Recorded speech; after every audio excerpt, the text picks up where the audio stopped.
যারা রাস্তার ব্যাপারে কথা বলবে এদের বাড়ি পর্যন্ত উঠান পর্যন্ত চলিন হয়ে গেছে, ব্রিক চলিন হয়ে গেছে। অথচ চট্টগ্রামের ফটিকছড়ি উপজেলায় দাঁতমারা ইউনিয়নের বৈদ্যপাড়ার থেকে দামারকিল সড়কের পশ্চিমে মাজান চা বাগান পর্যন্ত প্রায় কয়েক কিলোমিটার কাঁচা মাটির রাস্তা জনদুর্ভোগে পরিণত হয়েছে। শুষ্ক মৌসুমে রাস্তায় কোনোভাবে চলাচল করতে পারলেও বর্ষা মৌসুমে রাস্তায় বড় বড় গর্তের সৃষ্টি হওয়ায় চলাচল অনুপযোগী হয়ে পড়ে। গত 15 বছর ধরে আমরা যদি দেখি একটা ইঁটু এক মুঠো মাটিও এই রাস্তায় পড়ে নাই। তো যার কারণে আমরা সবাই এই রাস্তায় দিয়ে চলাচলের ক্ষেত্রে আমরা সবাই ভুক্তভোগী। সামান্য বৃষ্টি হলেই হাঁটু সমান কাদা পানির সৃষ্টি হয়। এতে যানবাহন তো দূরের কথা, হেঁটে চলাও দুষ্কর হয়ে পড়ে। বৃষ্টির পানি ও মাটি মিশে কাদায় একাকার হয়ে যায় পুরো রাস্তা।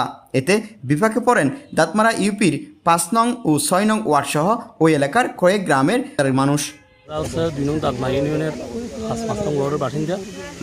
আমাদের এই সড়কটি আপনার বুদ্ধভাড়া মসজিদ থেকে এই মাজান সাহাবাগান পর্যন্ত এখানে 1000 বা 1200 ফুট আমরা এই রাস্তাটা অন্তর্গত চাচ্ছি। রাস্তা দিয়ে ডেলি 17 মানুষ চলাফেরা করে, বিভিন্ন যানবাহন চলাফেরা করতেছে। কিন্তু প্রত্যেক বছর বর্ষাকাল আসলে এই রাস্তাটা একদম সম্পূর্ণ চলাচল বন্ধ হয়ে যায়। দীর্ঘদিন ধরে কাঁচা রাস্তাটি পাকা না হওয়ায় চরম ভোগান্তির শিকার হচ্ছেন ওই এলাকার বাসিন্দারা।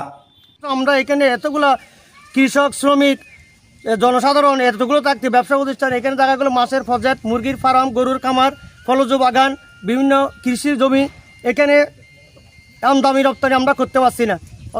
বর্ষাকাল আসলে সময় সম্পূর্ণ যোগাযোগ বিচ্ছিন্ন হয়ে যায়, ছেলেমেয়েরা স্কুলে যেতে পারছে না। এখন আমাদের দাবি মসজিদ থেকে পশ্চিমে 1200 ফুট রাস্তায় ব্রিক চলিন। আমরা যোগাযোগের থেকে অনেক পিছিয়ে আছি। সরজমিনে দেখা গেছে বৈদ্যপাড়া মসজিদ থেকে পশ্চিম পাশে মাজান চা বাগান পর্যন্ত প্রায় 1 কিলোমিটারের বেশি রাস্তা ব্যবহারের অনুপযোগী হয়ে পড়েছে। হাঁটু সমান কাদা মারিয়েই চলাচল করতে হয় স্কুল কলেজ পড়ুয়া শিক্ষার্থী, বয়োবৃদ্ধ সহ অন্য সবাইকে। বছরের শুষ্ক মৌসুমে সড়কে ধুলাবালি আর বর্ষা মৌসুমে কাদামাটির ভোগান্তির শিকার হতে হয় পথচারীদের। আর রাস্তার সমস্যা, আর এই রাস্তা দিয়ে চলাফেরা করতে নোহারি, গাড়ি ঘোড়া নচলে, ছোটো গাড়ি ঘোড়া নচলে। এখন বড় সমস্যা কুয়াশা ছিল, মাদ্রাসা যাইতে পারে। বিশেষ করে বর্ষা মৌসুমে এই রাস্তা দিয়ে চলতে গিয়ে সীমাহীন কষ্ট পোহাতে হয় তাদের। এই এলাকার মানুষের আতঙ্ক ও ভয়ের আরেক নাম বৃষ্টি। বৃষ্টি হলেই রাস্তায় জমে হাঁটু সমান কাদামাটি। স্থানীয়দের অভিযোগ, বর্ষা মৌসুম ওই রাস্তায় কোনো অ্যাম্বুলেন্স, মাইক্রোবাস, ভ্যান, রিক্সা আসে না। মোটরসাইকেল, সাইকেল তো দূরের কথা, কালি পায়ে হেঁটে চলা করাও কষ্টসাধ্য ব্যাপার। বৃষ্টির দিনে গ্রামের কেউ অসুস্থ হলে হাসপাতালে নিয়ে যাওয়ার জন্য কোনো যানবাহন ও অ্যাম্বুলেন্স এখানে ঢুকতে চায় না। এছাড়াও এই রাস্তার পাশে পানি চলাচলের যে সরকারি ছোট একটি খাল ছিল, সেটিও স্থানীয় প্রভাবশালীরা ভরাট করে ফেলেছে বলে অভিযোগ রয়েছে। এ বিষয়ে মোহাম্মদ হাসান নামে এক স্থানীয় উপজেলা নির্বাহী অফিসার বরাবর লিখিত অভিযোগ করেন। আমরা চাচ্ছি দ্রুত তদন্তের মাধ্যমে এই রাস্তাটা আমরা কাজ দ্রুত চাচ্ছি।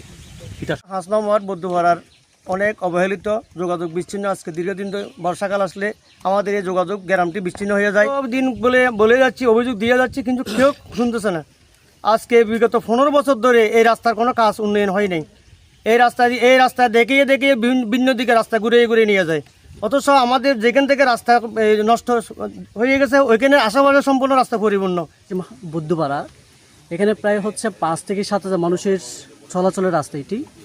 বাচ্চারা যারা স্কুলে যায়, মাদ্রাসায় যায়, তারা এই রাস্তা দিয়ে যেতে পারছে না। একটা রুগী সে কিন্তু যেতে পারছে না, তাকে 3-4 কিলোমিটার পর্যন্ত পথ ঘুরে যেতে হচ্ছে। এর বাইরে ছোট ছোট বাচ্চারা যারা স্কুলে যায়, মাদ্রাসা যায়, তারা যেতে পারছে না। আর সমস্যা যে আর এই রাস্তাগুলো বেশি কষ্ট। আজ বিগত 15-20 বছর চলে দিলে কুয়াশা লেখাপড়া করে নিবারে, দেখ নিবারে, আজ নিবারে, গাড়ি ঘোড়া চলাই নিবারে, গরু গুলি যাই নিবারে। এটা করবো নেতা হলে আছে মনে হয় যাইব গজ্জুম এলে করতে হইতে আর আজিয়ে অনেক বছর কষ্ট দেয়। প্রত্যেকবার বর্ষাকাল আসলে আমাদের এলাকাবাসীর উদ্যোগে টাকা তুলে ব্যক্তিগতভাবে প্রত্যেকবার 50 থেকে 60 হাজার টাকা খরচ করে আমরা রাস্তা সংস্কার করি। বর্ষাটা কিছুদিন যাওয়ার পরে আবার রাস্তাটা একই অবস্থা হয়ে যায়। এটা বাজেট হয়েছে, শুধু আমাদেরকে আশ্বাস দিচ্ছে, কিন্তু কাজের বেলা কোনো কাজ হচ্ছে না। আমরা যখন চেয়ারম্যানের কাছে বেশ কয়েকবার গেছিলাম, আমাদেরকে বলছে এটা বাজেট হয়েছে, 1200 ফুট বাজেট হয়েছে, 1100 ফুট বাজেট হয়েছে, কিন্তু আমরা ঈদের পরে কাজ ধরবো, ইট বালু সিমেন্ট সবগুলো আনবো, এরকম বলে আমাদেরকে আশ্বাস দেয়।